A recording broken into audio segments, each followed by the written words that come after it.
ultimate route to JEE success with JEE Test Prep app by Extra Marks. Adaptive testing platform, India's top faculty, micro-scheduling, live and recorded sessions, doubt-solving sessions, national level weekly tests, analytics and reports. Download the app now. Hello everyone, welcome to Extra Marks. My name is Neha and I am a chemistry expert at Extra Marks. So about myself, I have done MSc in chemistry from IIT Hyderabad and I have been teaching since last 5 years. In these last 5 years, I have taught and mentored thousands of students who were preparing for JEE as well as NEET. In these last 5 years, I have produced several good ranks. So today, I have come up with the most interesting class in which I am going to discuss the important question on physical chemistry. So this class will help you in your JEE preparation and will help you to improve your score. So let's begin. So here is the first question. So as you can see in this particular question, reaction is given and the equivalent masses are given. So for these type of a particular question, you must know the relation between the equivalent mass and molecular mass. And also as you can see guys, screen pe there is a timer is given. So in these type of a particular question, only 30-second time should be required so that you can complete your exam in the time. So what is the relation between the equivalent mass and molecular mass? So as you can see, equivalent mass is equals to molecular mass divided by N factor or valency factor. Molecular mass is already given in question. You must know what is the N factor for both ammonia as well as N2. So let's solve this. So the reaction is N2 plus 3H2 gives you 2 ammonia. So first, how to calculate the N factor? So as you can see, N factor is equals to how many electron change taking place with respect to that particular compound. So N2 may nitrogen is going from 0 to -3. So the N factor will be for N2 is 6. And the nitrogen, the N factor in ammonia is going to be, as you can see, it will be 3. So what are the equivalent masses for N2 and ammonia? So as you can see, the equivalent mass Y1 is given for ammonia. So let's solve it here. Y1 is equals to X1 by 3 and for N2 it will be Y2 is equals to X2 by 6. So what is the relation between Y1 minus Y2? So let's solve this one. So it is going to be X1 by 3 minus X2 by 6. So on solving, you will be getting the correct answer as 2X1 minus X2 by 6. So which is the A option, okay? So I hope this question is clear to all of you. So let's move on to the another question. So here is another question. Again, the timer is here. So that means the question should be completed in the 30 seconds. So what is the question? So let's read the question first of all. Which of the following acid possesses oxidizing, reducing and complex forming properties? So first of all, you must know which compound should be oxidizing agent and which are going to be the reducing agent. For that, as you can see, the oxidizing agents are nothing but which oxidizes others and reduces themselves. So which oxidizes others and reduces themselves. What are reducing agents? What are reducing agents? Reducing agents are which reduces others and oxidize themselves. So if a compound is acting both as an oxidizing agent as well as reducing agent, that means the compound should gain electron as well as lose electron. So how to solve these questions? So you must focus on the oxidation state. So let's see what are the oxidation states of these central atoms. So nitrogen having oxidation state +5 here in HNO3, sulfur have +6, chlorine have -1 and HNO2 have +3 oxidation state. So what these oxidation states signify? What is the importance? So as you can see, nitrogen is showing the maximum oxidation state. That means it does not further oxidize itself. It does not further lose electron. So it always, as you can see, it does not oxidize itself. So it always acts as an oxidizing agent. So HNO3 always acts as an oxidizing agent, only oxidizing agent.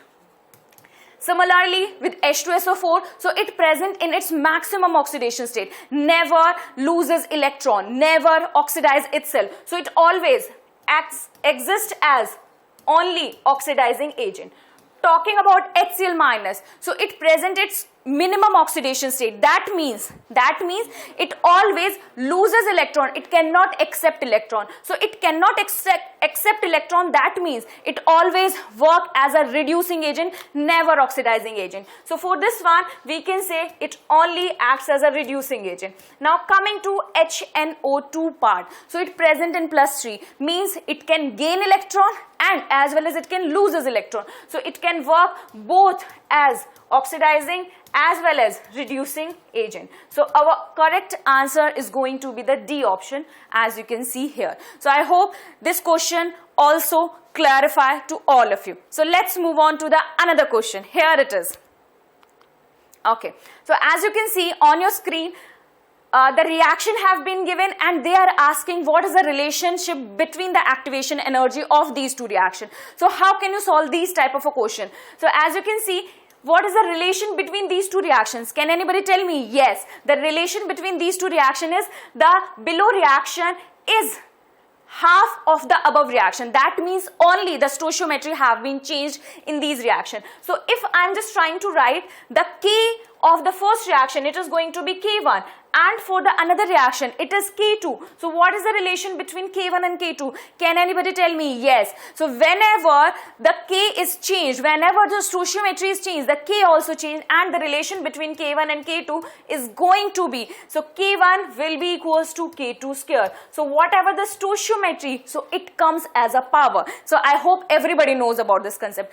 But what about the activation energy? How the activation energy have been changed? So as you can see, you must read about this energy profile diagram where we actually draw something like this one. This y-axis tells about the energy and x-axis tells about the progress of reaction. And this diagram is fixed whenever the temperature is fixed, as well as it also fixed only when the catalyst is same. So this diagram only changes when the temperature is changed and when the catalyst have been changed. So as you can see, so this particular energy is represented as an activation energy. So activation energy does not depend on the stoichiometry. It only depends on temperature as well as the catalyst. So the correct answer for this one is E1 equals to E2, which is the D option. So nothing will change here. Okay. So let's do the another question then. Okay. So as you can see, this particular question belongs to electrochemistry. E0 value is given, Ksp is given, and they are asking about the reduction potential at the particular value, which is the pH 14. So how to solve these type of question? So you should know the Nernst equation for this. So I hope everybody know about the Nernst equation. So here it is, I am writing the Nernst equation. So E is equals to E0 minus 0.0591 upon N log product upon reactant concentrations raised to the power their stoichiometric coefficient. So this is the Nernst equation. How to apply these information in this Nernst equation? So as you can see, the reaction for that is Al3 plus is taking 3 electron and converting into Al. So what is the N value here, students? So N value is 3. E0 value already given. We know that E0 value is going to be minus 1.66. Now coming to the concentration part. So what is the concentration of the reactant as well as product? Now as you can see, this belongs to solid state, and the concentration of the any component in the solid as well as in liquid state is taken as unity. So we always take the solid state concentration as unity. So what is the Al3 plus concentration at the pH 14? So let's see how to solve this one. So you have to calculate first of all the Al3 plus concentration here. So how to do it? So as you know that AlOH whole thrice is a compound, so it will dissociate like this one, Al3 plus and 3OH minus. The Ksp is given. So Ksp value, as you can see, is given as 1 into 10 raised to power minus 33. Fine. So it will be equal to concentration of Al3 plus and concentration of OH minus cube. Okay. So if you want to calculate Al3 plus concentration, so you must know the OH minus concentration. So what is OH minus concentration? As you can see here, the pH 14 is given. So let's see how to solve OH minus concentration from this pH. So as you can see, pH 14. If pH is 14, POH is going to be 14 minus pH and the value become 0. Fine. And POH is equals to minus log OH minus concentration. And I know you are very smart student. So if this value is 0, can you tell me what is the OH minus concentration when the log value comes 0? When this is going to be 1. When log 1, when there is a log 1, the value is going to be 0. So we can say here, so this is only possible when OH minus concentration is 1 or the unit will be 1 molar. Is it fine? So the OH minus concentration is going to be 1 molar. So as you can see, when you put here 1 molar, so Al3 plus concentration becomes 10 raised to power minus 33. Fine? So just try to substitute this value in this particular equation of E cell. So when I am putting this value, the E or the electrode potential come out to be minus 1.66 minus 0.0591. So this is 5 divided by 3 log product concentration will be unity, reactant concentration will be 10 raised to power minus 33. So as you can see, the answer comes out to be negative. So negative mein we are left with only two options A and D, and when you solve this particular question, the correct answer comes out to be minus 2.31. So A will be the correct choice. Okay, so the correct answer will be minus 2.31.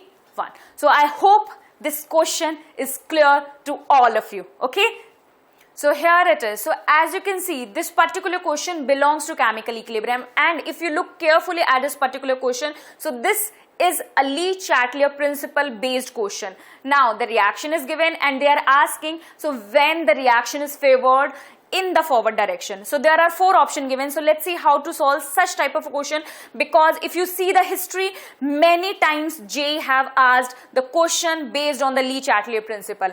So first option is, so let me write down the equation one more time. PCl5 is converting into PCl3 plus Cl2.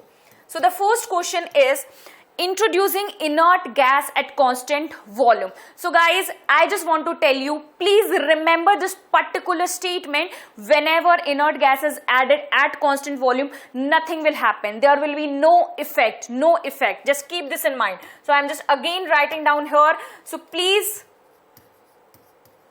understand, there will be no effect. And whenever the inert gas is added at a constant pressure, the reaction will shift in that direction where moles are increasing. So I am just writing here, reaction shift where mole increases. Where mole increases. Now as you can see, in this particular reaction, 1 PCl5 gives 1 PCl3 plus Cl2, that means 2 moles. So when you move in forward direction, more moles are formed. So that means on adding inert gas at constant pressure, reaction will move on to the forward direction.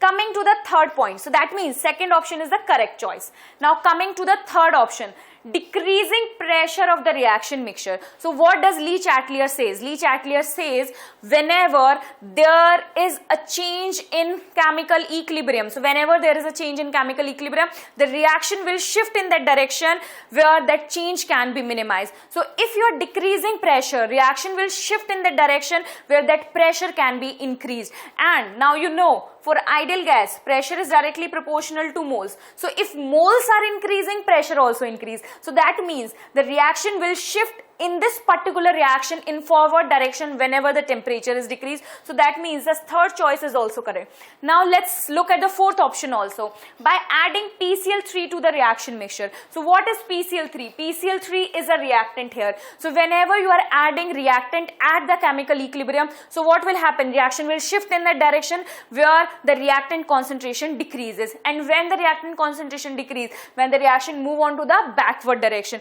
So that means this is incorrect. So on adding PCl3, the reaction will shift to the backward direction. It will not favor in the forward direction. So that's why fourth is incorrect. So let's look at the option. So as you can see, second and third. So that means B will be the correct choice. So let's move on to the another question. Now as you can see, this particular question, so this belongs to the ionic equilibrium. And now as you can see, they are asking which is the buffer solution. They are asking which is the buffer solution here. Okay. So the first condition to identify the buffer, I am going to tell you. So which are basically buffer solution?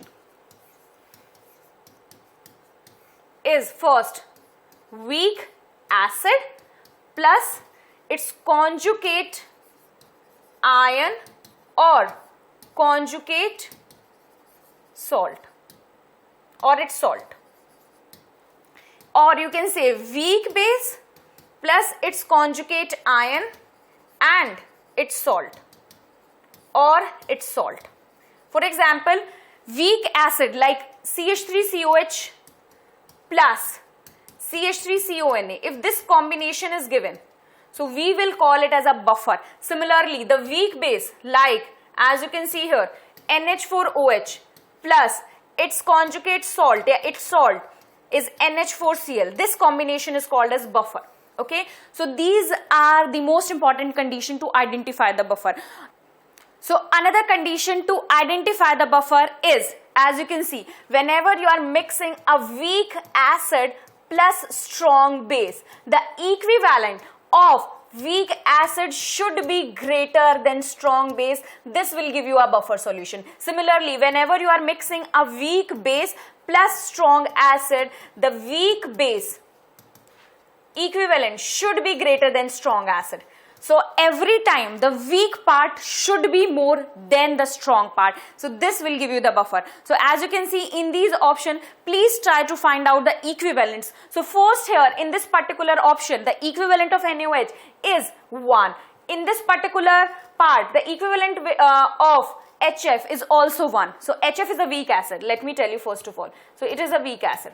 And in the another option, as you can see, the equivalent is 1. Here the equivalent is also 1. How am I calculating the equivalent? So number of equivalents is equal to normality into volume. Normality into volume. Okay, so both have the same equivalent. Complete neutralization will take place. No buffering. No buffer will form. Another option, as you can see in the third option, 20 into 0.1, 2 equivalent. 50 into 0.1, 1.5 milli equivalent, to be very specific, milli equivalent. So as you can see, the HF, the weak acid, have less milli equivalents.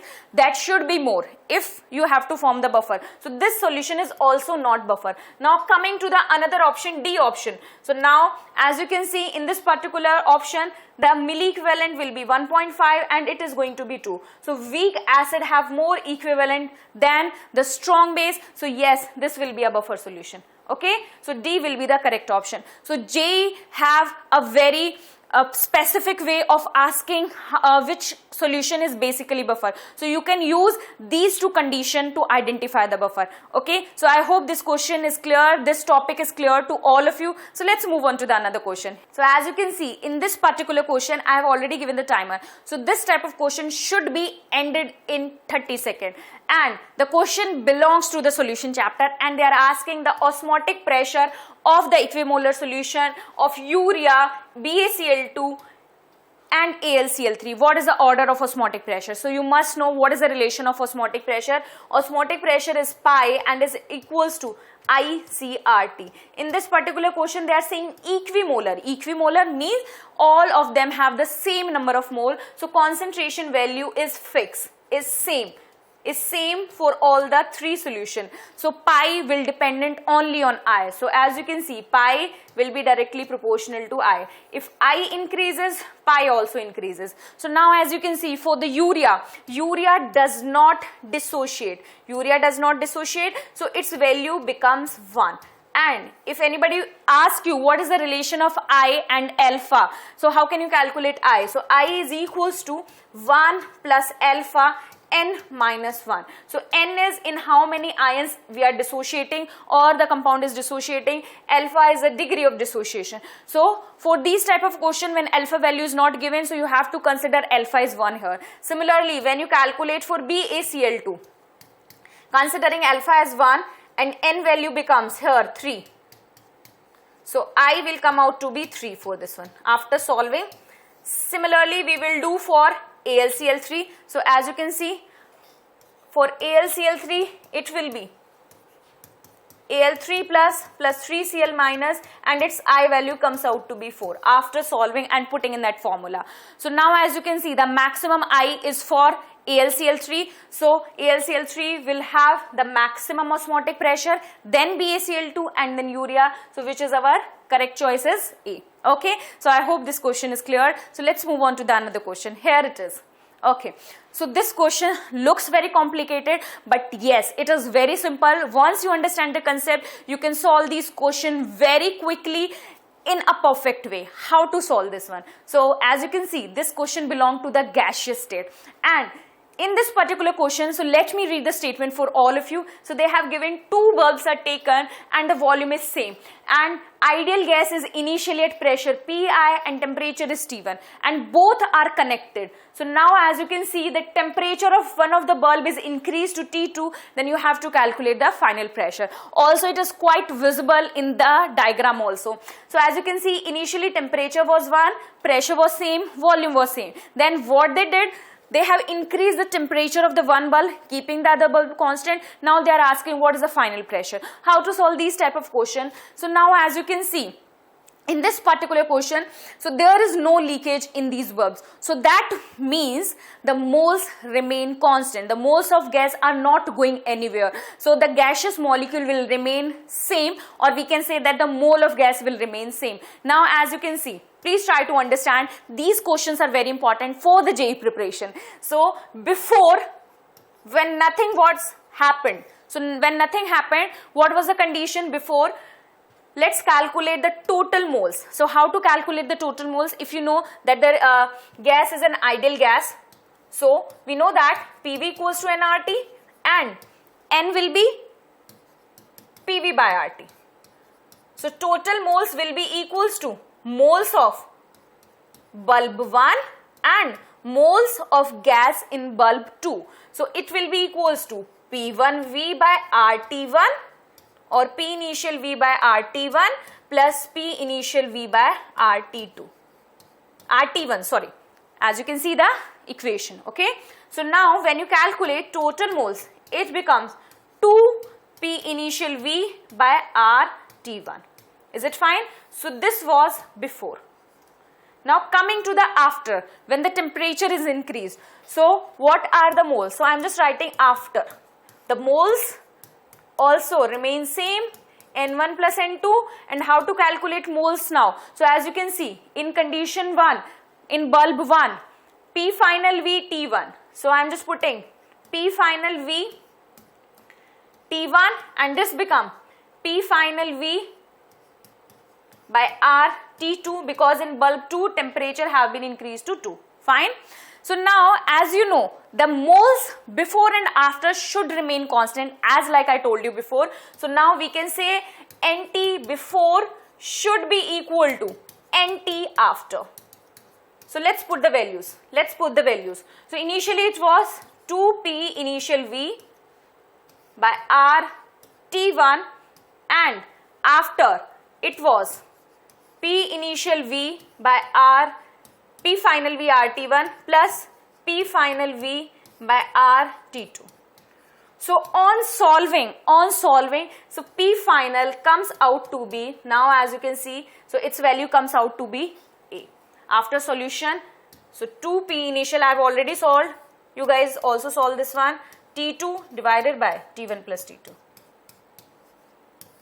Okay, so the A should be the correct choice. Okay, so these type of question are generally considering. So when there is no leakage, please try to understand the moles remain constant, and you can apply in this way. Okay, so let's move on to the another question.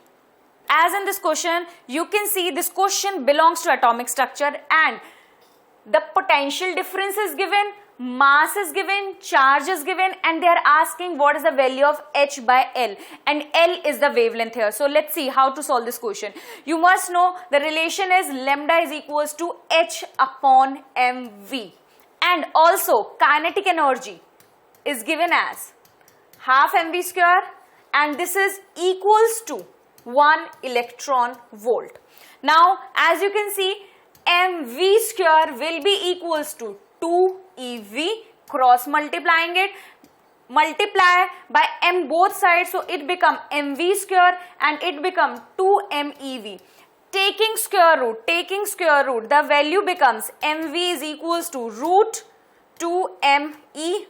V is the potential and this is speed. So guys, this is speed, velocity. So this is the velocity and this capital V is the voltage. So substitute this mv value here. So the equation become lambda is equals to H divided by 2 mev. What they have asked, H by L. So H by L or H by lambda or H by L becomes root 2 mev. So as you can see, so the correct option for this one. So here is a tip how to do the atomic structure question. Write down all the formulas in the single sheet. So students, we have discussed the most important question on physical chemistry. So as you can see, so these were the most important question. Now if you want to improve your score, you can again enroll to the extra marks test series also, and keep on practicing, upgrade your learning every day. Thank you so much. All the best. Good luck. For more such videos, please like, share and subscribe to Extra Marks Test Prep YouTube channel.